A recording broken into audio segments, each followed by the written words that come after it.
Hey everybody, I figured I'd do a little video here and take the scales off of this. I was thinking about doing this beforehand and testing it out, and then I cracked this one. This one was tight, this one was loose.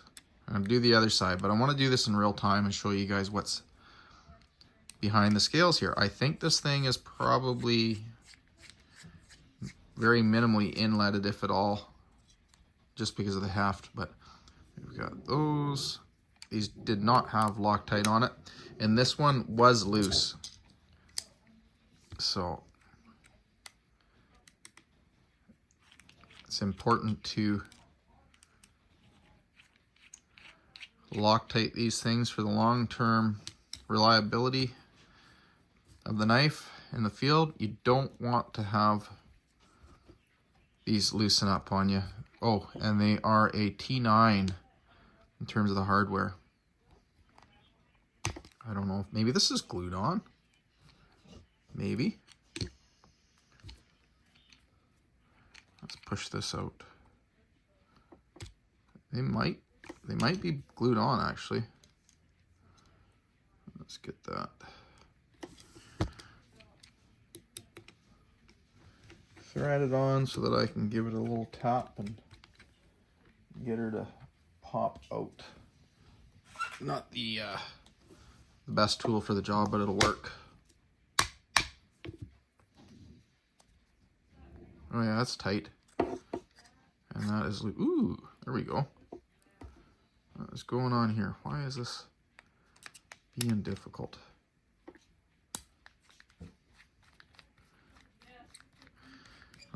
There we go. That seems to have done the trick. That goes on that one, and that one goes on that one, and this one goes on the back. And we can see exactly what they've got going on. Oh yeah, no, it is inletted. So we will get some Loctite on those screws and tighten them up. I'm going to clean up in here a little bit with some paper towel.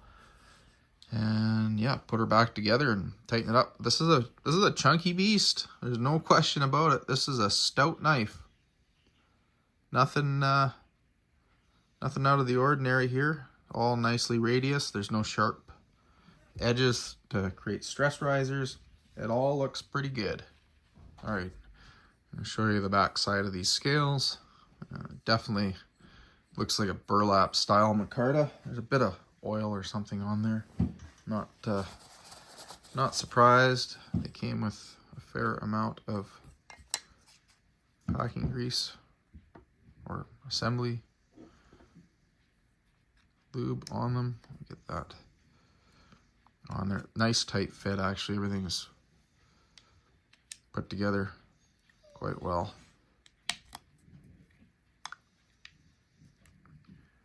We got this side on. Hopefully that pops in there without too much difficulty. Yep, nice and tight. I probably should have another T9 driver to snug the back side up, but right now I'm not too worried about it. Hopefully I can get this on camera. I'm gonna put a little blob on there like that. Get that started.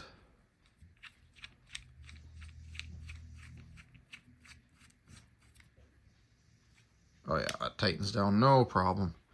So that is nice and tight. I get this last screw on here, a little bit of Loctite. Hopefully that does the trick. Not too much, just enough.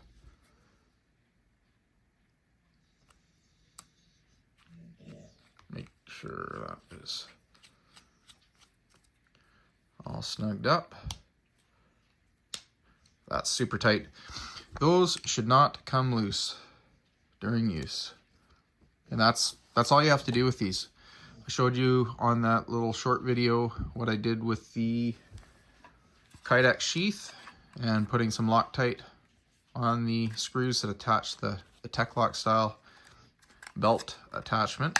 So between those screws being Loctited and these handle scale screws being Loctited, this thing should be rock solid and should not come loose under any normal circumstances. So that knife is good to go. And like I said, I would recommend doing that with every knife that you have that's constructed in this this manner. You can also hide stuff in behind the scales too, right? If you needed to. That's where the Loctite probably wouldn't make the most sense, but you could put some fishing line, a couple of fishing hooks or something like that. I mean, there's all sorts of little things you could hide in there. Some of the bigger knives that are more inletted, you could probably hide some money in there. Like, there's lots of neat things you can do with these types of knives that are constructed this way. I really like Colby bolts, or Corby bolts, sorry, Colby bolts. I'm thinking of dogs here. But yeah, I really like Corby bolts, you know, that are permanently attached in terms of durability and just practicality. But these have some benefits as well, like being able to hide stuff in there. If you like the video, please give me a thumbs up. And if you haven't subscribed, I'd appreciate it if you would. And let me know what you think in the comments. Thanks a lot for watching.